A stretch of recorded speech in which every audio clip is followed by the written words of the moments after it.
Hi ಎಲ್ರಿಗೂ ನಮಸ್ಕಾರ, welcome back to my channel. ನಾನು ನಿಮ್ಮ ರಮ್ಯ ನವೀನ್. ಎಲ್ಲರೂ ಹೇಗಿದ್ದೀರಾ? ಐ ಹೋಪ್ ನೀವೆಲ್ಲರೂ ಚೆನ್ನಾಗಿದ್ದೀರಾ ಅಂತ ಭಾವಿಸ್ತಾ ನಾವು ಕೂಡ ತುಂಬಾ ಚೆನ್ನಾಗಿದ್ದೀವಿ ಅಂತ ಹೇಳ್ತಾ ಇವತ್ತಿನ ವ್ಲಾಗ್ನ ಎಷ್ಟು ಈಗ ಟೈಮು ಮಾರ್ನಿಂಗ್ 7 o'clock ಶುರು ಮಾಡ್ತಾ ಇದ್ದೀವಿ. ಸೊ ಎಸ್, ಇವತ್ತು ನಾವು ಬೆಳಗ್ಗೆ ಫ್ರೆಶ್ ಅಪ್ ಆಗಿ ಎಲ್ಲಿಗೆ ಹೋಗ್ತಾ ಇದ್ದೀವಿ ಅಂತಂದರೆ ಪಿರಿಯಾಪಟ್ಟಣದ ಅಮ್ಮ ಮಸಣಿಕಮ್ಮ ದೇವಸ್ಥಾನಕ್ಕೆ ಹೋಗ್ತಾ ಇದ್ದೀವಿ. ಸೊ ನಾನು ನವೀನ್ ಅಥರ್ವ 3 ಜನ ಹೋಗ್ತಾ ಇದ್ದೀವಿ. ಸೊ ಈಗ ಹೊರಡಬೇಕು. ಆ್ಯಕ್ಚುಲಿ ಇನ್ನೂ ಬೇಗ ಹೊರಡಬೇಕು ಅಂತ ಅಂದ್ಕೊಂಡ್ವಿ, ಬಟ್ ನಾವು ಅನ್ಕೊಂಡಂಗಂತೂ ಯಾವತ್ತೂ ಆಗಲ್ಲ. ಬೇಕು ನಮ್ಮ ಮನೆಯಿಂದ ದೇವಸ್ಥಾನ ರೀಚ್ ಆಗಬೇಕು. ಹೋಗೋಣ. ಆಮೇಲೆ ಏನಂತಾರೆ, ಈ ಹೂ ಪ್ರಸಾದ ಕೇಳಬೇಕು ಅಂತಂದರೆ ಪರ್ಟಿಕ್ಯುಲರ್ ಆಗಿ ಇಂಥ ಡೇನೇ ಹೋಗಬೇಕು ಅಂತ ಇರುತ್ತೆ. ಶನಿವಾರ ಇರುತ್ತೆ. ಅದು ಬಿಟ್ಟರೆ ಶನಿವಾರ ನಾವು ಹೋಗಿರೋದೇ ಮ್ಯಾಕ್ಸಿಮಮ್ ಶನಿವಾರ ಅಷ್ಟೇ ಹೋಗಿರೋದು. ನಾವು ಬೇರೆ ದಿನ ಎಲ್ಲ ಹೋದ್ರೆ ಈಗ ಶುಕ್ರವಾರ ದಿನ ಎಲ್ಲ ಕೇಳಕ್ಕಾಗಲ್ಲ. ಭಾನುವಾರ, ಶುಕ್ರವಾರ, ಮಂಗಳವಾರ ಈ 3 ವಾರ ಕೇಳಕ್ಕಾಗಲ್ಲ. ಗುರುವಾರನೂ ಇರಲ್ಲ. ಗುರುವಾರನೂ ಅಮ್ಮಂದು ಪೂಜೆ ಎಲ್ಲ ಇರುತ್ತೆ. ವಾರ ಆ್ಯಕ್ಚುಲಿ ಗುರುವಾರ. ಓಕೆ, ಹಂಗಿದ್ರೆ ಬುಧವಾರ, ಶನಿವಾರ, ಸೋಮವಾರ 3 ದಿನ ಕೇಳ್ಬೋದು ಅನ್ಸುತ್ತೆ. ಬುಧವಾರ, ಸೋಮವಾರ, ಶನಿವಾರ ಈ 3 ದಿನ ಹೂ ಪ್ರಸಾದ ಕೇಳಬೇಕು ಅಂತಂದ್ರೆ ಆ 3 ದಿನ ಶನಿವಾರನೇ ಹೋಗಿ ಮ್ಯಾಕ್ಸಿಮಮ್ ನಮಗೆ. ಅಂದರೆ ಯೂಶಲಿ ರಜಾ ಇರೋದು ಈ ಥರ ಎಲ್ಲ ಇರುತ್ತಲ್ವಾ. ಸೊ ಆ ಥರ ಅದಕ್ಕಾಗಿ ನಾವು ಸ್ಯಾಟರ್ಡೇನೇ ಹೋಗಿರೋದು. ಸೊ ಈಗಲೂ ಕೂಡ ಹೊರಡ್ತಾ ಇದ್ದೀವಿ. ಬನ್ನಿ ಮಾಡ್ತೀನಿ. ಎಸ್, ನಡೀರಿ ಫ್ರೆಂಡ್ಸ್. ಈಗ ನಾವು ಬಂದ್ವಿ ಶಕ್ತಿ ದೇವತೆಗಳ ನಗರ ಪಿರಿಯಾಪಟ್ಟಣ ಅಲ್ವಾ. ಸೊ ಟೈಮ್ ನೋಡಿ 8:44 ಆಯಿತು. ಏನೋ ಖುಷಿ ಒಂಥರ. ಆ್ಯಕ್ಚುಲಿ ಫಸ್ಟ್ ಟೈಮು ನವೀನ್, ನಾನು ನಿಮ್ಮನ್ನ ಯಾವಾಗ ಕರ್ಕೊಂಡು ಬಂದಿದ್ದು ಇಲ್ಲಿಗೆ? 2024 ಮಾರ್ಚಲ್ಲೇನೆ. ಒಂಥರ ಜೀವನದಲ್ಲಿ ಹೋಪ್ಸೇ ಕಳ್ಕೊಬಿಟ್ಟಿದ್ವಿ ಲೈಫಲ್ಲಿ. ಆ ಟೈಮಲ್ಲಿ ಇಲ್ಲಿಗೆ ಬಂದು ಹೋದ್ವಿ. ಅವಾಗ ನಮ್ಮ ಲೈಫಲ್ಲಿ ಏನೋ ಇಲ್ಲ, ಯಾವತ್ತೂ ಹೋಪ್ಸ್ ಕಳ್ಕೊಬಾರ್ದು ಅಂತ ಒಂದು ಅನುಭವ ಆಗಿದ್ದು ನಮಗೆ ಇಲ್ಲಿಗೆ ಬಂದು ಹೋದ್ಮೇಲೆ. ಸೊ ಅದನ್ನು ನಾನು ಮರೆಯೋದಕ್ಕೆ ಆಗಲ್ಲ ಆ ಮೂಮೆಂಟ್ನ. ಒಂಥರ ಎಲ್ಲ ದೇವ್ರುಗಳನ್ನ ಸುತ್ತಿ ಸಾಕಾಗಿತ್ತು ನಮಗೆ. ಇನ್ನು ಕೊನೆಯ ಆಪ್ಷನ್ ಇದೇ. ನವೀನಂತೂ ಬಿಡು, ನಾನೇನೋ ನನ್ನ ಹಣೆ ಬರದಲ್ಲಿ ಬರ್ಸ್ಕೊಂಡೇ ಬಂದಿಲ್ಲ ನಾನು ಅಂತ ಹೇಳ್ತಾ ಇದ್ರು. ಏನಪ್ಪ ಅಂದ್ರೆ ಇವತ್ತಿಗೂ ಈ ದೇವ್ರನ್ನ ನಾವು ದಿನಕ್ಕೆ ಅದೆಷ್ಟು ಸಲ ನೆನ್ಸ್ಕೊಂತೀವೋ. ಆಮೇಲೆ ನಮ್ಗೆ ಅಷ್ಟು ಒಳ್ಳೇದಾಗಿದೆ. ಆಮೇಲೆ ಇನ್ನೊಂದೇನಂತಂದ್ರೆ, ಒಂದು ಸರ್ಟನ್ ಪೀರಿಯಡ್ ಬರುತ್ತೆ. ಆ ಟೈಮಲ್ಲಿ ನಮ್ಗೆ ಜೀವನದ ಮೇಲೆ ಭರವಸೆನೇ ಹೊರಟೋಗುತ್ತೆ. ಏನಕ್ಕೆ ಬದುಕಿರ್ಬೇಕು? ಕೆಲವರು ನನಗೆ ಅದೇ ಅನ್ನಿಸ್ತಾ ಇರುತ್ತೆ. ಕೆಲವರು ಸೂಸೈಡ್ ಅಟೆಂಪ್ಟ್ ಎಲ್ಲ ಮಾಡ್ತಾರೆ, ಅಥವಾ ಬೇರೆ ಬೇರೆ ಥರ ನಿರ್ಧಾರಗಳು ತಗೋತಾರೆ. ಆ ಟೈಮಲ್ಲಿ ಅವರು ಸ್ವಲ್ಪ ತಾಳ್ಮೆ ತಗೊಂಡು ಆ ಸಿಚುವೇಶನ್ನ ನಿಭಾಯಿಸ್ಬಿಟ್ರೆ ಅಲ್ಲಿ ಒಂದು ಬ್ಯೂಟಿಫುಲ್ ಆಗಿರೋಂಥ ಲೈಫ್ ಇರುತ್ತೆ. ಬಟ್ ಆ ಮೂಮೆಂಟಲ್ಲಿ ಆ ಥರ ಎಲ್ಲ ಅನ್ಸೋದು ಸಹಜ. ನಮಗೆ ಜೀವನನೇ ಬೇಡ ಅಂತ ಅನ್ಸಿದೆ, ಸಾಕಾಗೋಗಿದೆ, ಏನು ಮಾಡಿದ್ರೂ ನಮಗೆ ಸಕ್ಸಸ್ ಅನ್ನೋದು ಸಿಗಲ್ಲ. ಬೇರೆ ಬೇರೆ ಥರ ಒತ್ತಡಗಳು, ಏನಕ್ಕೆ ಬದುಕಿರ್ಬೇಕು ಅಂತೆಲ್ಲ ಕೆಲವು ಸಮಯ ಅನಿಸುತ್ತೆ. ಇದು ಯಾರಿಗೂ ಅನ್ನಿಸ್ದೇ ಇರೋದಂತಲ್ಲ, ಎಲ್ಲರ ಲೈಫಲ್ಲೂ ಇದು ಇಂಥದ್ದೊಂದು ಪೀರಿಯಡ್ನ ನಾವು ಫೇಸ್ ಮಾಡಿರ್ತೀವಿ. ಆ ಥರ ಯಾವ ಮನುಷ್ಯನಿಗೂ ಅನ್ಸಕ್ ಸಾಧ್ಯ ಇಲ್ಲ ಅಂತ ಹೇಳಂಗೆ ಇಲ್ಲ. ಹಂಗೆ ಅನ್ಸೇ ಇಲ್ಲ ಅಂತಿದ್ರೆ ಅಷ್ಟು ಕೋಟಿಗೆ ಬೆಲೆ ಬಾಳ್ತಿದ್ರೆ ಯಾಕೆ ಸೂಸೈಡ್ ಮಾಡ್ಕೊಂಡು ಸತ್ತೈತೆ ಅದ? ಪ್ರತಿಯೊಬ್ಬ ಮನುಷ್ಯನಿಗೂ ಕಷ್ಟಗಳು ಬಂದೇ ಬರುತ್ತೆ. ಕಷ್ಟ ನಮ್ಮ ಲೈಫಲ್ಲೂ ಅಷ್ಟೇ ಹೇಳ್ತಾರೆ. ಅದು ನಮ್ಮ ಮನುಷ್ಯಂಗೆ ಬರದೆ ಕಷ್ಟ ಮರಕ್ಕೆ ಬರುತ್ತೆ ಅಂತ. ಹೌದು. ಸೊ ಕಷ್ಟ ಮನುಷ್ಯಂಗೆ ಬಂದೇ ಬರುತ್ತೆ. ಅದನ್ನ ನಾವು ಸ್ವಲ್ಪ ತಾಳ್ಮೆಯಿಂದ, ನಿಜವಾಗ್ಲೂ ಆ ತಾಳ್ಮೆ ಅನ್ನೋದಿದೆ ನೋಡಿ, ಅದು ತುಂಬಾ ಇಂಪಾರ್ಟೆಂಟು.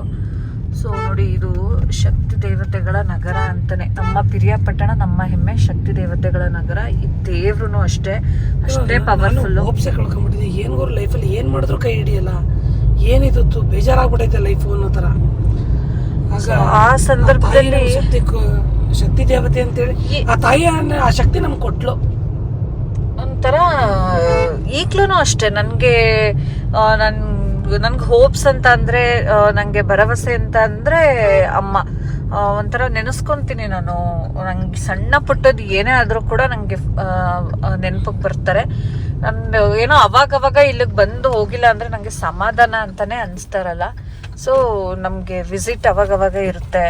ನಾನು ಆಗಲೇ ಹೇಳ್ದಾಗೆ ನಮ್ಮ ಕೆಲಸ ಕಾರ್ಯಗಳು ಅದು ಏನಾದರೂ ಆಗಿರ್ಬೋದು, ಇಲ್ಲಿ ಹೂ ಕೇಳಿನೇ ಮುಂದುವರಿಯುವಂಥದ್ದು. ಮತ್ತು ಅದು ಎಷ್ಟು ಸತ್ಯ ಅಂತ ಅಂದರೆ, ನೋಡಿ ಪಿರಿಯಾಪಟ್ಟಣದಲ್ಲಿ ಇರೋರಿಗೆ ಈ ತಾಯಿ ಇದು ಶಕ್ತಿ ಗೊತ್ತಿರುತ್ತೆ, ಪಿರಿಯಾಪಟ್ಟಣದ ಅಮ್ಮನ ಬಗ್ಗೆ. ಮತ್ತು ತುಂಬ ಜನ ಗೊತ್ತು ಇದೆಷ್ಟು ಪವರ್ಫುಲ್ ದೇವರು ಅಂತ ಅಂದ್ಬಿಟ್ಟು. ಸೊ ನನಗೆ ನಾನು ಅಷ್ಟೊಂದು ವಾಟ್ಸಪ್ಪಲ್ಲಿ ಸ್ಟೇಟಸ್ ಅದು ಇದು ಹಾಕೊಂಡಾಗ ಸುಮಾರು ಜನ ಅನ್ಕೋತಾರೆ ಏನು ನಿಮ್ಮದು ಮನೆ ದೇವ್ರ ಅಂತ ಅಂದ್ಬಿಟ್ಟು. ಅಷ್ಟು ಮನೆ ದೇವ್ರಿಗೆ ನಾವು ಎಷ್ಟು ಇಂಪಾರ್ಟೆನ್ಸ್ ಕೊಟ್ಟು ನಾವು ಮಳಲಿ ಲಕ್ಷ್ಮೀ ಅಮ್ಮನ್ನ ಎಷ್ಟು ಗೌರವದಿಂದ ಭಕ್ತಿಯಿಂದ ಇದು ಮಾಡ್ತೀವೋ ಅಷ್ಟೇ ಮಸಣಿಕ ಅಮ್ಮನಿಗೂ ಕೂಡ ನಾವು ಇದು ಮಾಡ್ತೀವಿ, ಸೇವೆ ಮಾಡೋದಾಗಿರ್ಬೋದು, ನೆನಪಿಸ್ಕೊಳ್ಳೋದಾಗಿರ್ಬೋದು. ಅಥರ್ವ ಎದ್ದೇಳು ಕಂದ, ಎದ್ದೇಳಿ. ಫುಲ್ ಡೀಪ್ ಸ್ಲಿಪ್ ಕೊಟ್ಟೋಗಿದ್ರಾ? ಹಾ, ಈಗ ಅಲ್ಲಿ ಆಟ ಸಾಮಾನು ಅದು ಇದು ಅಂತ ಟಾಯ್ಸ್ ಎಲ್ಲ ಕೇಳಂಗಿಲ್ಲ, ಈಗಲೇ ಹೇಳಿದ್ದೀನಿ. ಆಯ್ತಾ ಆಯ್ತಾ? ಬಾಯಿನೇ ಬಿಡಲ್ಲ. ಫುಲ್ ಬೇವು ತಗೋನೆ ಅವನು. ಖರ್ಚಿಫ್ ತಗೊಂಡು ಒರ್ಸಿ ಅವನು ಕೆನ್ನೆನ. ಟೈಮ್ ಆಗ್ಬಿಡುತ್ತೆ. ಆಕ್ಚುಲಿ ಇನ್ನೊಂದೇನಪ್ಪ ಅಂದ್ರೆ ಇಲ್ಲಿ ಹೂ ಕೇಳೋದೆಲ್ಲ 9 ಗಂಟೆ ಒಳಗಡೆ ಬಂದು ಬರಬೇಕು ಅಂದ್ರೆ ಇರುತ್ತೆ. ಮಧ್ಯಾಹ್ನ 2 ಗಂಟೆವರೆಗೂ ಇರುತ್ತೆ, ಬಟ್ ರಶ್ ಆಗ್ಬಿಡುತ್ತೆ. ಅದಕ್ಕೇನೆ ಏನಂತ ಅಂದ್ರೆ ಸ್ವಲ್ಪ ಹೂ ಕೇಳಬೇಕು ಅದು ಇದು ಅಂತ ಅಂದಾಗ ಬೇಗ ಬಂದ್ರೆ ಬೇಗ ಹೋಗ್ಬೋದು. ಸೊ ಮಡ್ಲಕ್ಕಿ ತಗೊಬೇಕು ನಾನು.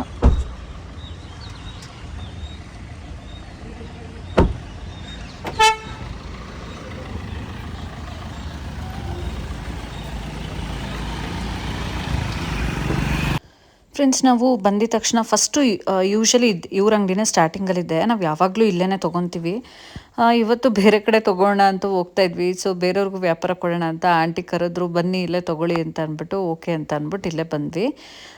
ಈಗ ನಾನು ಪ್ರತಿ ಸಲ ಬಂದಾಗಲೂ ಅಷ್ಟೇ, ಅದೇನೋ ನನಗೆ ಮಡ್ಲಕ್ಕಿ ಕೊಟ್ಟರೆ ಒಂಥರ ಸಮಾಧಾನ. ಸೀರೆ, ಹೂವು, ಬಳೆ, ಕಾಯಿ, ಹಣ್ಣು, ಗಂಧದ ಕಡ್ಡಿ, ಕರ್ಪೂರ ಅದನ್ನೆಲ್ಲ ಆ ಮಡ್ಲಕ್ಕಿನ ತಾಯಿ ಕೊಟ್ಟರೆ ನನಗೆ ಒಂಥರ ನೆಮ್ಮದಿ ಅಂತ ಅನಿಸುತ್ತೆ, ನನಗೆ ಸ್ಯಾಟಿಸ್ಫ್ಯಾಕ್ಷನ್ ಅನಿಸುತ್ತೆ. ಸೊ ಅದಕ್ಕೆ ಈಗ ನಾವು ಬಂದು ಒಂದು ಸ್ವಲ್ಪ ತಿಂಗಳುಗಳಾಗಿತ್ತು. ಹಾಗಾಗಿ ಮಡ್ಲಕ್ಕಿ ಕೊಡೋಣ ಅಂತ ಅಂದ್ಬಿಟ್ಟು ಮಡ್ಲಕ್ಕಿ ತೊಗೊಂಡು ಹೋಗ್ತಾ ಇದ್ವಿ. ನಾನು ಆಗಲೇ ಹೇಳಿದ್ನಲ್ಲ, ಇಲ್ಲಿಗೆ ಬಂದರೆ ನನಗೇನೋ ಒಂಥರ ಖುಷಿ ಆಗುತ್ತೆ, ನೆಮ್ಮದಿ ಆಗುತ್ತೆ ಅಂತ ಅಂದ್ಬಿಟ್ಟು. ಹೋಗ್ತಾ ಇದ್ದೀವಲ್ಲ, ಅಲ್ಲಿ ಹೂ ಪ್ರಸಾದ ಎಲ್ಲ ಕೇಳೋದಕ್ಕೆ ರಶ್ ಇರುತ್ತೋ ಏನೋ ಅಂತ ಅಂದ್ಕೊಂಡು ಹೋಗ್ತಾ ಇದ್ವಿ. ನವ್ವಿನವ್ರಿಗೂ ತುಂಬ ಕೆಲಸಗಳಿದ್ದರಿಂದ ನಾವು ಬೇಗನೆ ಬರಬೇಕಿತ್ತು. ಅವ್ರಿಗಂತೂ ಈ ವೀಕೆಂಡಲ್ಲಿ ಟೈಮೇ ಇರೋದಿಲ್ಲ, ಒಬ್ಬರಾದ್ಮೇಲೆ ಒಬ್ಬರು ಕ್ಲೈಂಟ್ಸ್ ಇರ್ತಾರೆ. ಸೊ ಹಾಗಾಗಿ ಅವರು ಶೆಡ್ಯೂಲ್ ಮಾಡಿಬಿಟ್ಟಿದ್ರು, ಇಷ್ಟೊತ್ತಿಗೆ ನಾವು ರಿಟರ್ನ್ ಆಗ್ತೀವಿ, ಇಷ್ಟಿಷ್ಟು ಗಂಟೆಗೆ ಬರಬೇಕು ಅಂತ ಅಂದ್ಬಿಟ್ಟು. ಸೊ ನಿಮಗೆ ಗೊತ್ತಿರುತ್ತೆ, ಸೋಷಿಯಲ್ ಮೀಡಿಯಾದಲ್ಲಿ ನಾವು ಫೋನ್ ನಂಬರ್ ಅಂತ ಹಾಕಿದ್ರೆ ಮನೆ ಬೇಕು ಅನ್ನೋರು ತುಂಬ ಜನ ಇರ್ತಾರೆ, ಆಯಿತಾ. ಸೊ ಅಂಥವ್ರಿಗೆ ಒಂದಷ್ಟು ಮನೆ ಒಂದು ಯಾವುದಾದ್ರೂ ಮನೆನೋ ಸೈಟು ತೊಗೋಬೇಕು ಅನ್ನೋ ಆಸೆ ಇರುತ್ತೆ. ಅವ್ರುಗಳು ಒಳ್ಳೆ ಮನೆ ಸಿಗುತ್ತೆ ಅಂತ ಅಂದ್ಬಿಟ್ಟು ಎಂಕ್ವೈರಿ ಮಾಡ್ತಾ ಇರ್ತಾರೆ. ಸೊ ತುಂಬ ಕ್ಲೈಂಟ್ಸ್ ಇರ್ತಾರೆ ವೀಕೆಂಡಲ್ಲಿ. ನೋಡಿ ಬಂದ್ವಿ, ಬಟ್ ನಮ್ಮ ಪುಣ್ಯ, ದೇವರ ಆಶೀರ್ವಾದ, ನವೀನವ್ರು ಹಾಗೆ ಅಂದ್ಕೊಂಡು ಬಂದಿದ್ರು. ಬಂದಿದ ತಕ್ಷಣ ಏನಂತ ಅಂದರೆ ಹೂ ಪ್ರಸಾದ ಕೇಳೋ ಕಡೆ ಹೋಗ್ತಾರಲ್ಲ, ಅಲ್ಲಿ ಯಾರೂ ಇರಲಿಲ್ಲ, ಖಾಲಿ ಇತ್ತು. ಅಣ್ಣ ಹೋಗಿದ ತಕ್ಷಣ ನಮಗೆ ಗೊತ್ತಿರೋರೇನೆ, ಅವರು ನಮ್ಮನ್ನ ಯೂಟ್ಯೂಬಲ್ಲಿ ಸೋಷಿಯಲ್ ಮೀಡಿಯಾದಲ್ಲೆಲ್ಲ ನೋಡಿರೋರೆ, ಅವ್ರ ಮನೆ ಕಡೆಯಿಂದನೇ ಇವತ್ತು ಪೂಜೆ ಇದ್ದಿದ್ದು. ಸೊ ಅವ್ರು ನಮ್ಮನ್ನು ಕರೆದ್ಬಿಟ್ಟು ಬನ್ನಿ ಒಳಗಡೆ ತಿಂಡಿಗೆ ಹೋಗಿದ್ದಾರೆ, ಅವ್ರು ಮಾಡ್ಕೊಂಡು ಬರೋ ತನಕ ಕುತ್ಕೊಳ್ಳಿ ಅಂತ. ಸೊ ನಾವು ಕಣ್ಣು ತುಂಬಿಸ್ಕೊಂಡು ದೇವ್ರನ್ನ ತುಂಬಿಸ್ಕೊಂಡ್ವಿ, ಸಮಾಧಾನ ಆಯಿತು. ಅಲ್ಲೇ ಒಂದು 15-20 ನಿಮಿಷ ಕುತ್ಕೊಂಡಿದ್ವಿ. ಒಳಗಡೆನೆ ಗರ್ಭಗುಡಿ ಹತ್ರ ಹೋಗಿದ್ವಿ. ದೇವ್ರನ್ನ ಹತ್ತಿರದಿಂದ ನೋಡಿ ನನಗಂತೂ ಒಂಥರ ಎಮೋಷ್ನಲ್ ಆಗಿಬಿಡ್ತೀನಿ.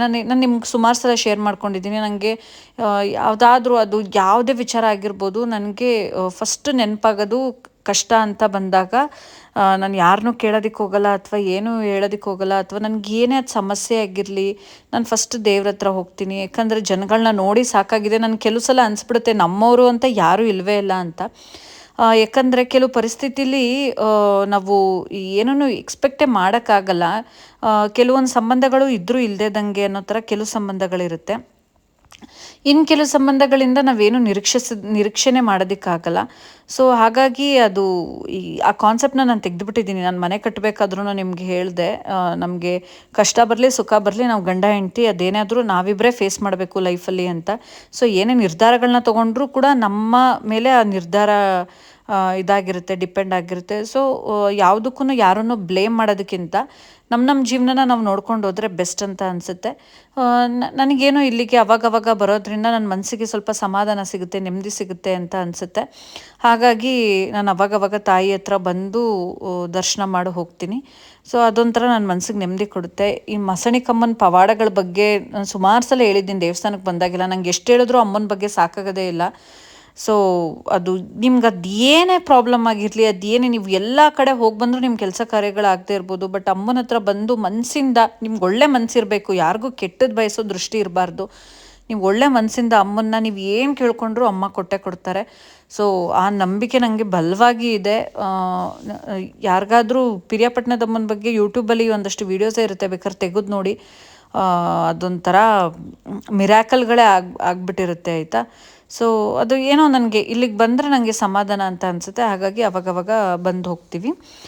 ಈಗ ಪೂಜೆ ಎಲ್ಲ ಮಾಡಿಸಿದ್ದಾಯಿತು, ಮತ್ತು ಹಾರ ಕೂಡ ತೊಗೊಂಡ್ಬಂದು ಕಾರ್ಗೆಲ್ಲ ಹಾಕಿದ್ದಾಯಿತು. ಈಗ ಹೊರಟ್ವಿ ನಾವು. ಕರೆಕ್ಟಾಗಿ 10 ಗಂಟೆ ಆಗಿದೆ. ಸತ್ತು 2.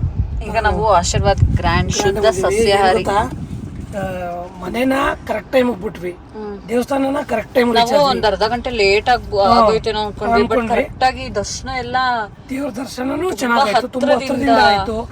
ನಮ್ಮ ದೃಷ್ಟಿಗೆ ಏನಾಯ್ತು, ಪೂಜಾರಪ್ಪ ಊಟಕ್ಕೆ ಹೋಗಿದ್ರು, ಅವ್ರು ನಮ್ಮನ್ನ ಪಾಪ ನಮ್ಮನ್ನ ಗೊತ್ತಿರೋರು ಅಂತ ಒಳಗೆ ಕೂರ್ಸಿದ್ರು.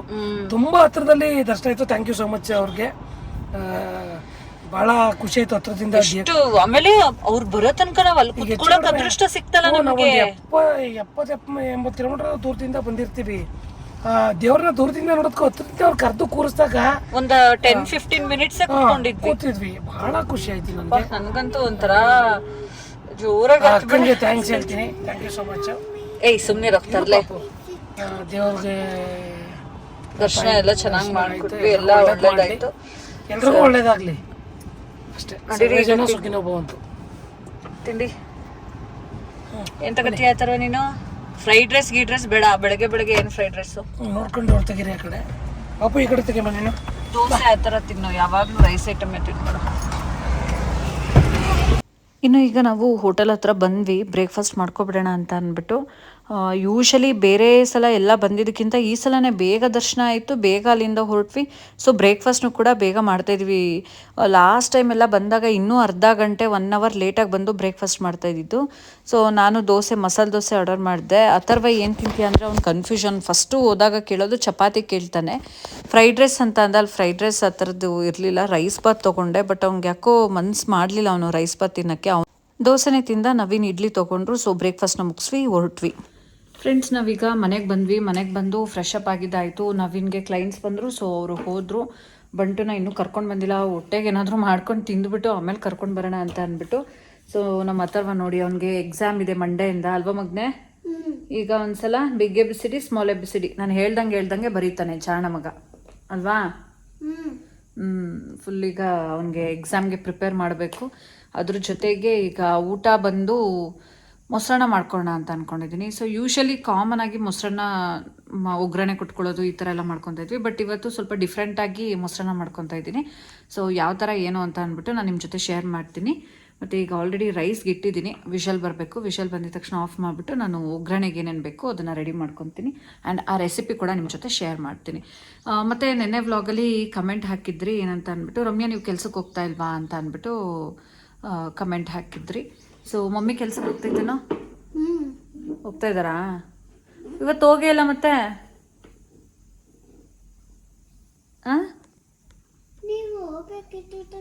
ಹೋಗ್ಬೇಕಿತ್ತು ತಾನೇ ಅಂತೆ.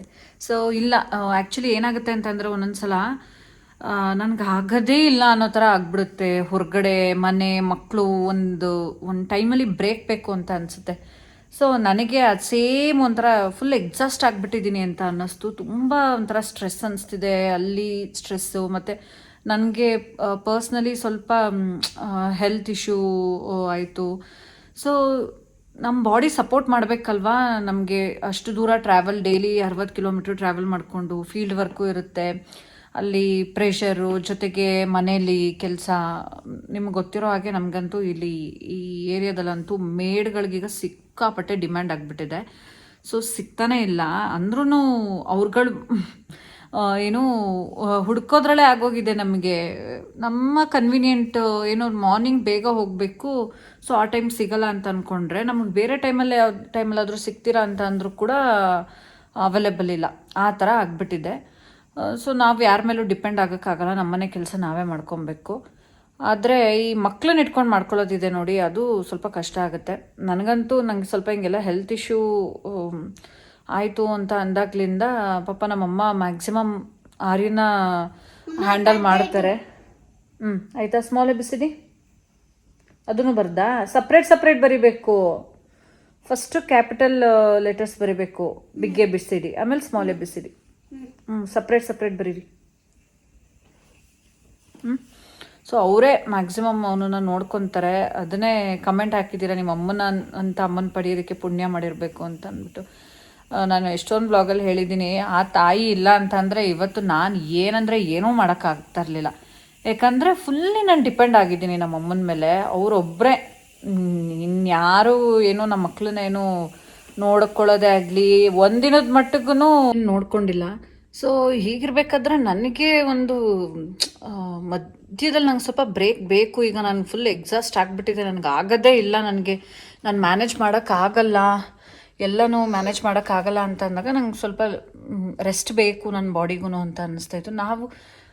ನಮ್ಮ ಹೆಲ್ತ್ ಚೆನ್ನಾಗಿದ್ದರೆ ಅಲ್ವಾ ನಾವು ಏನೇ ಮಾಡೋದಕ್ಕಾಗೋದು. ಸೊ ನಂಗೆ ಸ್ವಲ್ಪ ಬ್ರೇಕ್ ಬೇಕು, ರೆಸ್ಟ್ ಬೇಕು ಅಂತ ಅನ್ನಿಸ್ತು. ಮನೇಲಿದ್ದರೂ ಏನು ರೆಸ್ಟ್ ಆಗಲ್ಲ, ಬಟ್ ಸ್ವಲ್ಪ ಒಂದು ಅಂದ್ಕೊಂಡಿದ್ದು ಪ್ಲೇಸಿಗೆ ಹೋಗಿ ಬರೋದ್ರಿಂದ ಒಂದು ರಿಫ್ರೆಶ್ಮೆಂಟ್ ಆಗುತ್ತೆ. ಈಗ ನೋಡಿ, ದೇವಸ್ಥಾನಕ್ಕೆ ಹೋಗಿದ್ದು ನಂಗೆ ಇವತ್ತು ಸ್ವಲ್ಪ ಸಮಾಧಾನ ಅಂತ ಅನ್ನಿಸ್ತು. ಹಾಗಾಗಿ ನಾನು ಸ್ವಲ್ಪ ದಿನ ಲೀವ್ ತೊಗೊಳ್ಳೋಣ ಅಂತ ಅಂದ್ಬಿಟ್ಟು ಲೀವ್ ತೊಗೊಂಡಿದ್ದೀನಿ. ಹಾಗಾಗಿ ಮನೇಲಿದ್ದೀನಿ ಅಷ್ಟೇ. ಸೊ ಇದನ್ನು ಅಬ್ಸರ್ವ್ ಮಾಡಿ ನಾನು ಅದಕ್ಕೆ ನೀವೇ ಯಾರಾದರೂ ಕೇಳ್ತೀರಾ ಅಂತ ಅನ್ಕೋತಾ ಇದ್ದೆ, ಬಟ್ ಅಬ್ಸರ್ವ್ ಮಾಡಿ ಕಮೆಂಟ್ ಹಾಕಿದ್ರಿ, ಅದಕ್ಕೆ ಆನ್ಸರ್ ಮಾಡಿದೆ. ಸೊ ಈಗ ರೈಸ್ ಆಗಿದೆ. ಬನ್ನಿ ಈಗ ಮೊಸರನ್ನ ಯಾವ ಥರ ಮಾಡ್ಕೋತೀನಿ ಅಂತ ತೋರಿಸ್ತೀನಿ. ನವೀನವ್ರು ಇನ್ನೇನೋ ಬರ್ತಾರೆ. ಬರ್ದಾಯ್ತಾ? ನೆಕ್ಸ್ಟ್ ಏನು ಗೊತ್ತಾ, ಒಂದು ನಿಮಿಷ, ನೀನು ರಿವಿಷನ್ ಬುಕ್ಕಲ್ಲಿ ಏನಿದೆ ನೋಡ್ತೀನಿ ಇರು. ಎಕ್ಸಾಮ್ ಚೆನ್ನಾಗಿ ಮಾಡಬೇಕು, ಆಯಿತಾ?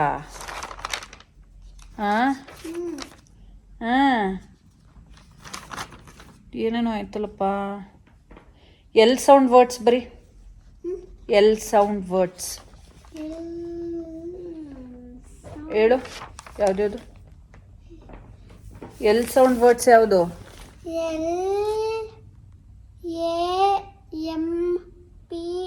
ಲ್ಯಾಂಪ್. ಓಕೆ, ಆಮೇಲೆ LOG ಲಾಗ್. ಓಕೆ, ಆಮೇಲೆ ಎಲ್ ಫಾರ್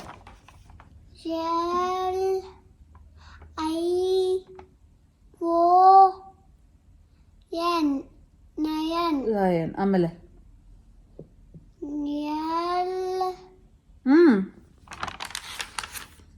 ಲಿಪ್ ಸ್ಪೆಲ್ಲಿಂಗ್ ಏನು?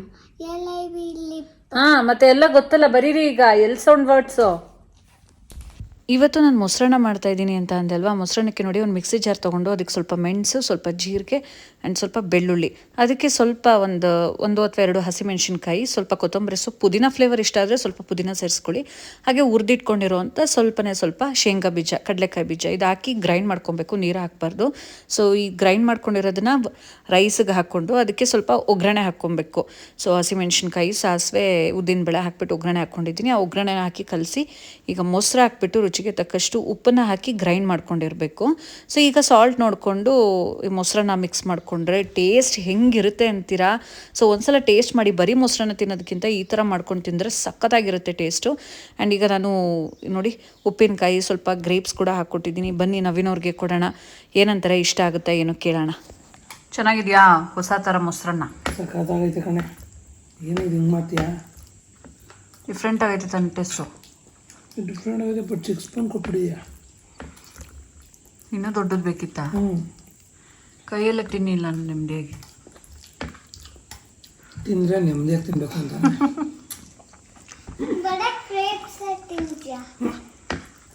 ಈಗ ತಾನೇ ಒಂದು ತಿಂದಿರೋದು ನೋಡಿ. ನೀನು ಬೈದಿದ್ದಕ್ಕೆ ಕೈ ಆಟಾಗ್ಬಿಡ್ತಿಲ್ಲ. ತಗೋ ಬೇಗ. ಏನು ಸಮಾಚಾರ? ಅಮ್ಮ ಮಗಂದು ಫುಲ್ ನಿಮ್ಮದೇ ಹವಾ ಅನಿಸ್ತದೆ ಮನೇಲಿ. ನಿಮ್ಮದೇ ಹವಾನಾ? ಅವನ ಎಕ್ಸಾಮ್ಗೆ ಇನ್ನೂ ಪ್ರಿಪೇರ್ ಆಗೋದು ಭಾಳ ಇದೆ. ನನ್ನ ಮಗ ಆಲ್ರೆಡಿ ಪ್ರಿಪೇರ್ಡ್. ಮುಖ ಅಷ್ಟು ಚೆನ್ನಾಗಿ ಬರೀತಾನೆ. 3rd ರ್ಯಾಂಕ್ ಬರೋಕ್ಕೆ ಫಸ್ಟ್ ರ್ಯಾಂಕು. ನಿಮ್ಮ ಅಮ್ಮನ ಬೀಟ್ ಮಾಡಬಾರ್ದು ಅಂತನಾ ನೀನು? ನಿಮ್ಮ ಅಮ್ಮನ ಬೀಟ್ ಮಾಡಬಾರ್ದು ಅಂತನಾ? ನಾನು ಥರ್ಡ್ ರ್ಯಾಂಕ್ ಅಲ್ಲ ಫಸ್ಟ್ ರ್ಯಾಂಕ್ ಅಲ್ಲ.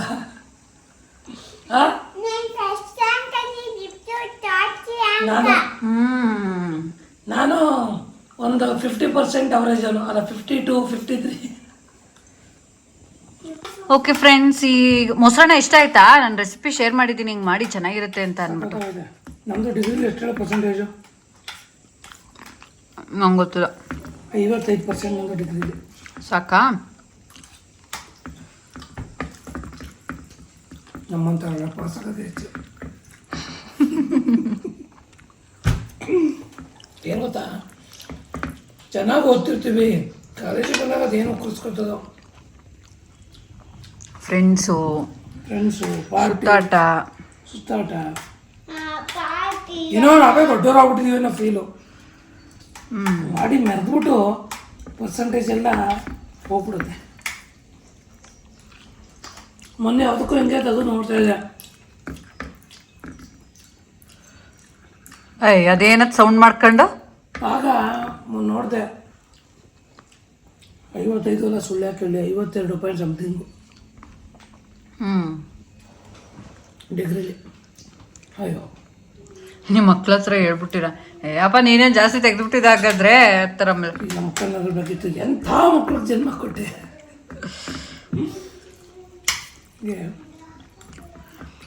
ನಂದು ಊಟನೇ ಆಗೋಯ್ತು. ಸೊ ಫ್ರೆಂಡ್ಸ್, ಇಲ್ಲಿಗೆ ವ್ಲಾಗ್ನ ನಾನು ಎಂಡ್ ಮಾಡ್ತೀನಿ. ಸ್ವಲ್ಪ ರೆಸ್ಟ್ ಮಾಡಿ ಸ್ವಲ್ಪ ಮಾತಾಡ್ತೀನಿ. ಮಾತಾಡಿ, ಒಂದು ಗಂಟೆಗೊಂದು ಮಾತಾಡಿದ್ರೆ ಬೇಗ ಬೇಗ ಮಾತಾಡಬೇಕು, ಬೋರ್ ಆಗಲ್ವಾ ನೋಡೋರ್ಗೆ? ಫ್ರೆಂಡ್ಸ್ ಹೇಗಿದ್ದೀರಾ? ಎಲ್ಲರೂ ಚೆನ್ನಾಗಿದ್ದೀರಾ? ಹೇಗಿದ್ದೀರಾ ಇಲ್ಲಿ ಕಮೆಂಟ್ ಮಾಡಿ. ಯುಗಾದಿ ಹೊಸ ಚೇಂಜ್ ಮಾಡಿದ್ರೆ ಹೊಸ ಟಿ ಶರ್ಟ್ ಹಾಕೊಂಡು ಮಿಂಚ್ತವ್ರೆ. ಆ್ಯಕ್ಚುಲಿ ಆ ಪರ್ಪಲ್ ಹಾಕತ್ತಿರಲ್ಲ, ಅದಕ್ಕಿಂತ ಇದು ಚೆನ್ನಾಗಿ ಕಾಣ್ತೈತೆ. ಪರ್ಪಲ್ ಅದೇ ಮಾಮೂಲಿ ವೈನು.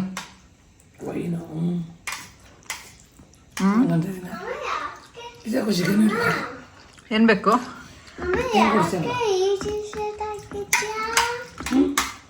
ನಾನು ನೈಟಿ ಹಾಕೊಂಡಿದ್ದೀನಿ. ಇದೇ ಖುಷಿಗೆ ಏನು ಕೊಡಿಸ್ತೀರಾ ಅಮ್ಮ ಮಗ ಇಬ್ಬರು? ಯಾವ ಖುಷಿಗೆ? ನಾನು ಚೆನ್ನಾಗಿ ಕಾಣ್ತಾ ಇದ್ದೀನಿ, ನಾನು ಖುಷಿಗೆ. ನೀವು ಕೊಡಿಸ್ಬೇಕು ಅನ್ನೋ, ನಿಮಗೆ ತಾನೇ ಖುಷಿಯಾಗಿರೋದು.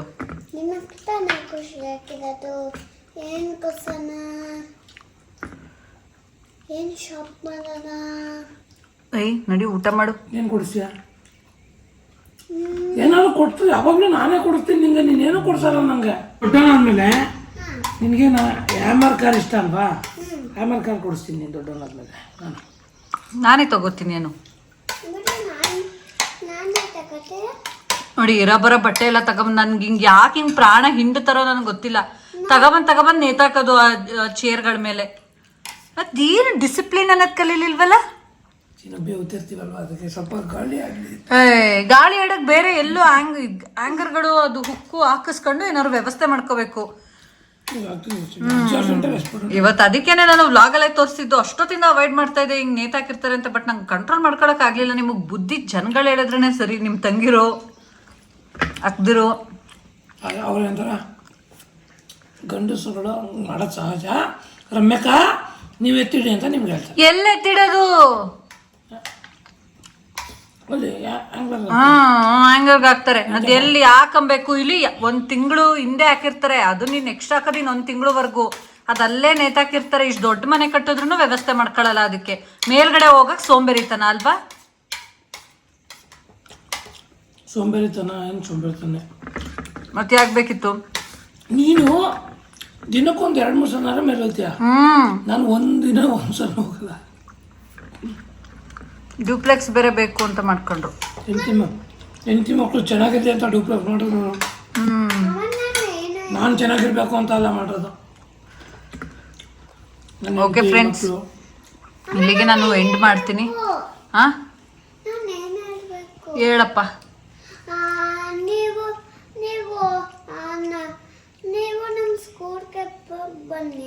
ಬಂದ್ಬಿಟ್ಟು ನಾನೇ ಟೀಚರಾಗಿ ಬಂದ್ಬಿಡ್ಲಾ?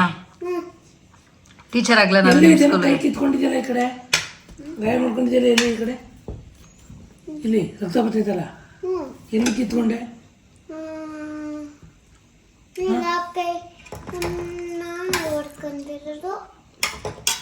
ಬ್ಲಡ್ ಬರ್ತೈತೆ. ಇವ್ರ ಅಪ್ಪ ಮಗನ ಮಾತು ಮುಗಿಯಲ್ಲ ಫ್ರೆಂಡ್ಸ್. ನಾನು ಎಂಡ್ ಮಾಡ್ತೀನಿ, ಮತ್ತೆ ನೆಕ್ಸ್ಟ್ ವ್ಲಾಗಲ್ಲಿ ಸಿಗ್ತೀನಿ. Thank you, bye. Bye bye. See you.